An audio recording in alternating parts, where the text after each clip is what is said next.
You know what? We're going to make it a two-for-one deal today with videos because on Ken Hovind's channel, they've decided to upload this older clip. Ken Hovind, Where Did God Come From? It's 4 hours ago this was uploaded. Let's take a look. I am confused. Being philosophically consistent and being a very honest person, I'm sure you can tell me where God came from. And in addition, once you've told me where God comes from, please try to clarify how you can figure that a spiritual force can have an impact on a material universe to create it. I think that some years ago we already talked about that kind of thing in philosophical circles at any rate, by posing the question, if angels are made of spiritual matter, and a pen is made of material matter, and spiritual matter displaces no space, how many angels can dance on the tip of a pen? And the original question is very well formulated, and the whole angels dancing on the tip of a pin thing. I've heard that whole reference before. It's neither here nor there for me. It doesn't do anything for me as a question to ask, as a hypothetical to think on.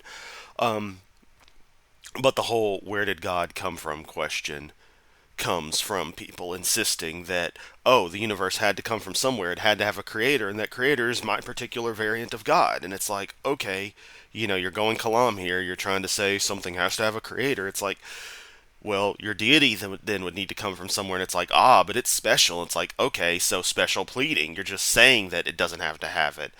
Ergo, one can argue the universe itself, or whatever causal property we can explicitly define as being the origin of the universe, equally didn't need any particular cause, or again, the universe itself didn't have to have a cause. That's perfectly valid by that same logic.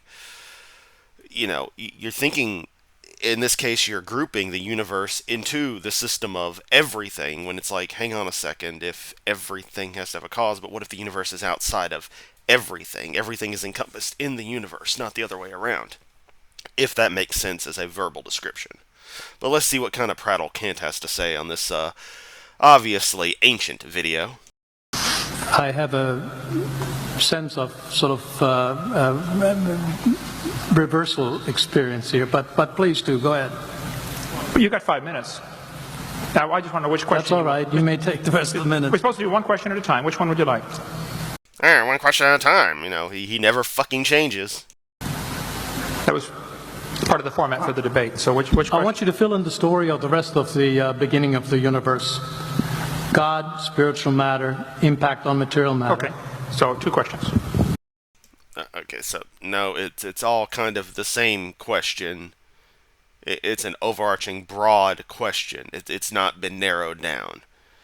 Asking a broad question is not the same as asking multiple independent questions when they are so intrinsically related as that. He was simply restating the question to expand the context, to better both refine and expand the context, if that makes sense. It's something we all do. I forget what the exact term for it is, but it's a way of getting the exact, one could say, shape of the argument defined. But, you're just going to run your script, Ken. All right. Go ahead. All right. Your question, where did God come from, assumes that you're thinking of the wrong, obviously it displays that you're thinking of the wrong God. No, irrelevant. Because the God of the Bible is not affected by time, space, or matter. If he's affected... Not affected by time, space, or matter. Then does time, space, or matter affect your God? No. If they're not affected by it, and they don't, did they interact with it? Oh, if they can interact with it, then the other stuff should be able to interact back. Otherwise, it's pretty damn one-sided. But hey, what do I know? By time, space, or matter, he's not God. Time, space, and matter is what we call a continuum. All of them have to come into existence at the same instant. Because no, they don't. If there were matter but no space, where would you put it? If there were matter and space but no time, when would you put it? You cannot have time, space, or matter independently. They have to come into existence simultaneously. I intrinsically disagree beyond the aspect of space-time in and of itself, but, that's all, again, neither here nor there, because at that point you're thinking outside of the nuance of the universe in and of itself, which is, as interesting as it becomes effectively pointless speculation, because it's literally outside of our scope of understanding. You can get right to that edge, but once you reach that edge, that's it. You cannot figure out further. The Bible answers that in 10 words. In the beginning, there's time. God created the heaven, there's space, and the earth, there's matter. Yes, Kent, but that's just lines on paper. So you have time, space, matter created, a trinity of trinities there. Just, time is past, present, future. Space has length, width, height. Matter has solid, liquid, gas. You have a trinity of trinities created. You're forgetting plasma there, buddy. Instantaneously. And the God who created them has to be outside of them. Why? Oh, right. The special case. It can't be the other way around, that the deity emerged from this stuff, This is me granting your deity. It can't be that the deity just popped into existence as an aspect of the universe. Oh, wait, if that could happen, then, anything could just pop into existence because, that's just the rules we're going by. Or, oh, again, no, it has to always exist, but, again, you're going to say the universe couldn't have always existed. It's mind-boggling how you don't see how bass-ackwards it all is. If he's limited by time, he's not God. The guy who created this computer is not in the computer. He's not running around in there changing the numbers on the screen, okay? The God who created this universe is outside of the universe. He's above it, beyond it, in it, through it. He's unaffected by it. So for... Wait, did you just say they're in it, though? Let's go back. Outside of the universe, he's above it, beyond it, in it, through it.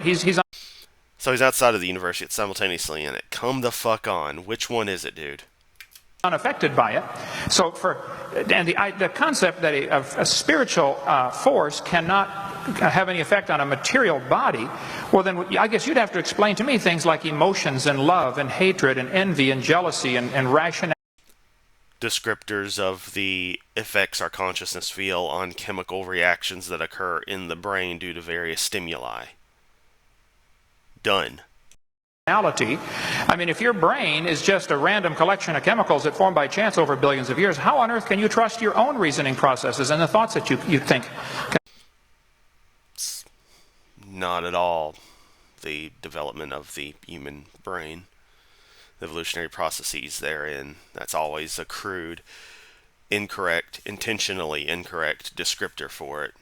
The typical straw man to make something sound ridiculous, to try to make their crazy-ass idea of magic people floating in the sky and outside of the universe, giving a damn whatever the hell we do or don't do, try to make that seem more reasonable. Okay. So... and all that fucking cheering. I'm sorry, I'm still sick. I don't have energy for this guy's bullshit. That's why I picked a short one, and my god. Fuck Kent. Your question, where did God come from, is assuming a limited God. And that's your problem. The God that I worship is not limited by time. And your thing of wondering where the universe came from and having to assign it a creator implies, a limited universe. And that's just not what we see. So, eat a dick. Hovind. Time, space, or matter.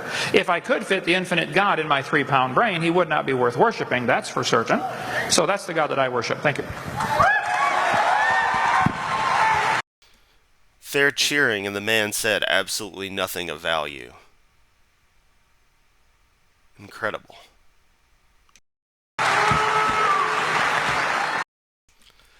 Okay, so yeah, that was that. I didn't expect much. I didn't get much. I'm too tired for this shit. I want to go to sleep. I'm gonna go to sleep. Later.